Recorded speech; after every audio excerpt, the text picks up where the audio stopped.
A todos aqueles que estão assistindo esse vídeo, a graça e a paz de nosso Deus e Pai e de nosso Senhor Jesus Cristo esteja presente na sua vida, presente também na vida de sua família. A vocês que assistem essa pregação pelo meu canal do YouTube Mensagens de Lical e pelo meu Instagram, Leone Arru, sejam todos bem-vindos e que Deus abençoe a vida de vocês. Continuando nosso estudo desse período de hoje, o livro de Apocalipse, especificamente o capítulo 4, vamos iniciar.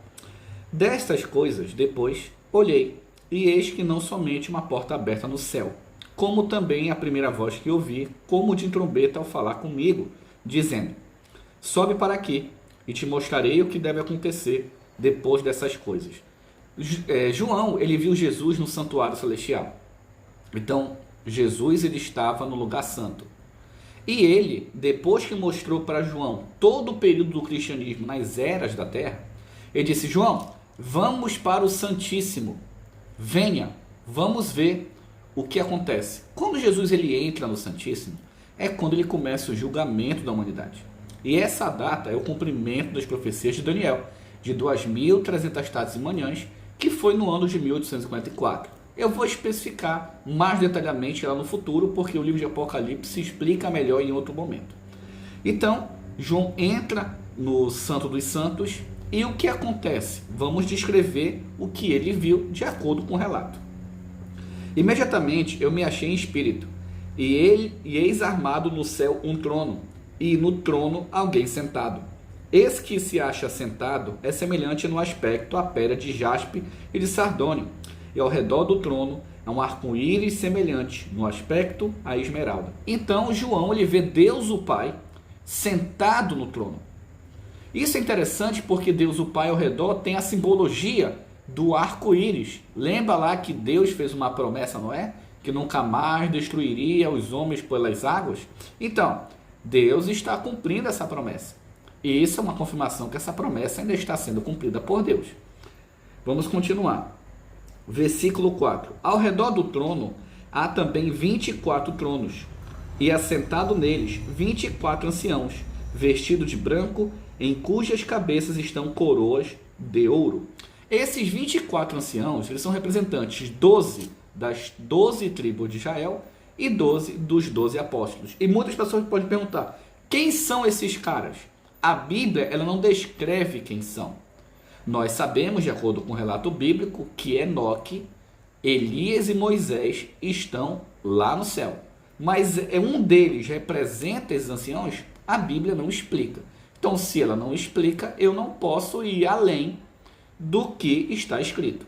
No céu vamos saber quem são. Vamos continuar.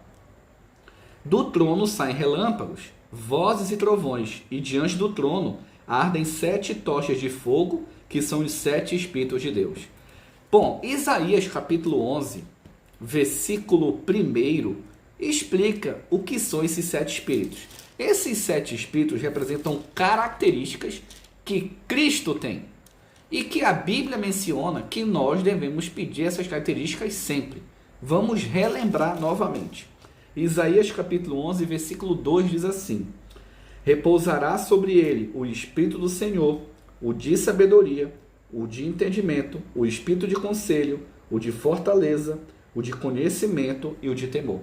Então nós cristãos devemos pedir essas características para sermos imitadores de Cristo, como diz Efésios capítulo 5, versículo 1.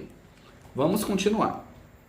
Adiante do trono, um como um mar de vidro, semelhante a cristal, e também no meio do trono e à volta do trono 4 seres viventes cheios de olhos, por diante e por detrás. Isso aqui representa que Deus está em todos os lugares. Deus é onisciente, onipresente e onipotente. Então essa é a simbologia que Deus tem essas características. E quem são esses seres? Vamos aprender. Diz assim: o primeiro ser vivente é semelhante a leão, o segundo semelhante a novilho, o terceiro tem um rosto de homem, o quarto ser vivente é semelhante à águia, quando está voando. E os 4 seres viventes, tendo cada um deles, respectivamente, 6 asas, estão cheios de olhos ao redor e por dentro, não tem descanso nem de dia nem de noite, proclamando: Santo, Santo, Santo é o Senhor Deus, o Todo-Poderoso, aquele que era, aquele que é e que há de vir. Então, esses anjos, que são chamados de serafins, eles adoram a Deus 24 horas por dia. Veja que honra eles têm. Isso é uma honra muito grande. Versículo 9. Quando esses seres viventes deram glória, honra e ações de graça ao que se encontra sentado no trono, ao que vive pelos séculos dos séculos, os 24 anciãos prostrar-se-ão diante daquele que se encontra sentado no trono. Adorarão o que vive pelos séculos dos séculos e depositarão as suas coroas diante do trono, proclamando: Tu és digno, Senhor e Deus nosso, de receber a glória, a honra e o poder, porque todas as coisas tu criaste. Sim, por causa da tua vontade vieram a existir e foram criadas. Então nós percebemos aqui que Deus o Pai, ele é o primeiro a receber adoração. Jesus estava lá, mas aqui ele reconhece o Pai como Criador. Jesus é o arquiteto de Deus. Sim. Jesus estava na criação? Sim. Toda a criação foi feita por ele e através dele. Mas aqui mostra mais uma vez que existe sim hierarquia no céu. Que Deus continue te abençoando. Um ósculo santo a todos.